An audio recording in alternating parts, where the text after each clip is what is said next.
La distorsion de l'enveloppe nous permet de modifier un dessin Illustrator.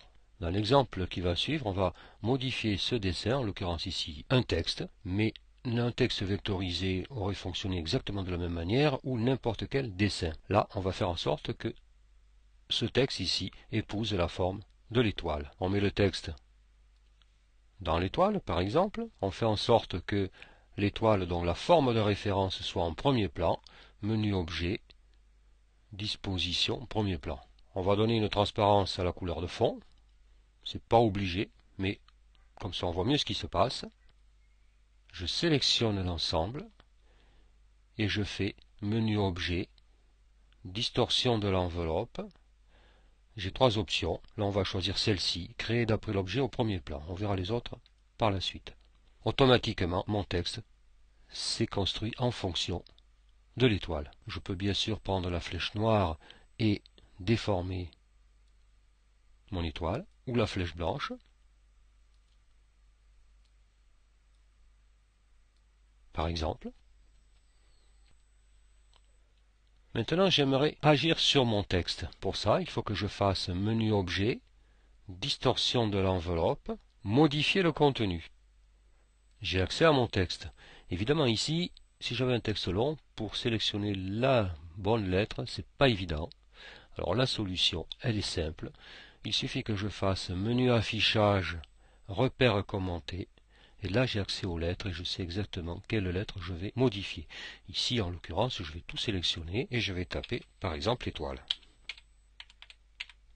Par exemple, mon texte s'est automatiquement modifié. Je peux aussi sélectionner mes lettres et leur apporter, par exemple, pourquoi pas, un dégradé ou un motif. Je refais menu objet, distorsion de l'enveloppe, et il fallait que je sélectionne d'abord avec la flèche noire.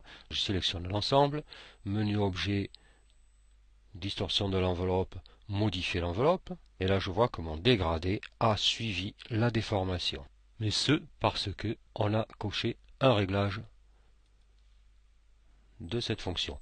Donc ici, distorsion de l'enveloppe, j'ai par exemple option de l'enveloppe, et là j'ai distorsion des dégradés linéaires, je fais aperçu, ou distorsion des motifs. Lorsque j'ai mis un motif, on met un motif, et si on met distorsion du motif, le motif aussi va suivre la déformation créée par, ici, mon étoile. Je peux aussi cocher, conserver la forme par masque d'écrêtage ou par transparence. Je fais OK et j'ai ma forme. Je peux faire maintenant menu objet, distorsion de l'enveloppe, décomposer. Et là, j'ai transformé ma distorsion de l'enveloppe en objet simple. Enfin ici, pas si simple que ça quand même, vu que j'ai un petit filet derrière, mais cet objet pourra tout à fait être ouvert dans d'autres logiciels.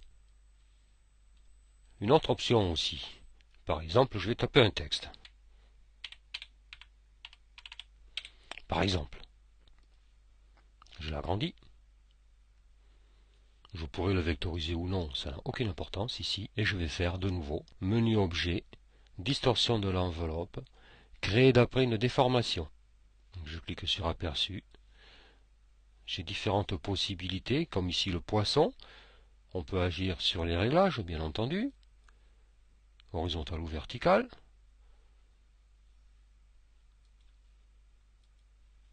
Par exemple arc. Ou autre. Je retourne en arrière. Je peux refaire aussi menu objet, distorsion de l'enveloppe, créer d'après un filet. Créer d'après un filet, je clique sur aperçu, je choisis le nombre de mailles que je souhaite obtenir, je fais OK, et ensuite je prends l'outil filet, donc filet de dégradé, mais là évidemment on ne va pas agir sur les dégradés mais sur le contenu de mon dessin. Je clique sur une intersection et je modifie mon élément. Par exemple, si je clique par exemple ici, je fais un simple clic, je rajoute une maille. donc maille horizontale et verticale. Je peux aussi cliquer sur une poignée de Bézier pour modifier l'inclinaison. Quand j'appuie sur Alt, si je clique sur une intersection, je supprime les deux mailles, verticale et horizontale. Les autres réglages ici, bien sûr, sont toujours valables. Menu objet, distorsion de l'enveloppe, option de l'enveloppe, si on avait mis un dégradé ou un motif, modifier le contenu ou décomposer. Tout fonctionne de la même manière. On va utiliser cette fonction avec un dessin plus complexe. Par exemple, celui-ci. Je le sélectionne et je peux faire menu objet, distorsion de l'enveloppe, créer d'après un filet, déformation fonctionnerait aussi, créer d'après l'objet en premier plan aussi. Là, je vais faire créer d'après un filet, par exemple, et je reprends mon outil filet et je peux effectivement déformer un dessin quand même plus élaboré. Par exemple, pourquoi pas. On peut aussi agir sur une image. J'ai une image. À noter que cette image doit être incluse dans Illustrator. La fonction distorsion de l'enveloppe ne fonctionnera pas avec une image qui possède un lien, donc une image qui sera à l'extérieur d'Illustrator. Je sélectionne mon image, je refais menu objet, distorsion de l'enveloppe, par exemple, créer d'après un filet, je choisis mon nombre de mailles,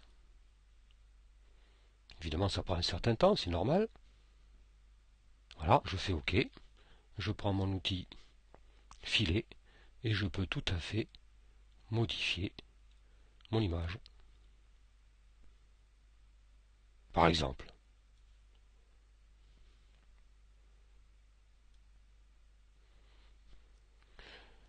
On voit la distorsion de l'enveloppe dans Illustrator est quand même très puissante. À noter justement, je peux reprendre mon outil filet, bien évidemment, et au niveau de mon image, agir sur les poignées de Bézier, par exemple. On a affaire ici, on le voit, à une fonction qui est tout à fait intéressante et très puissante.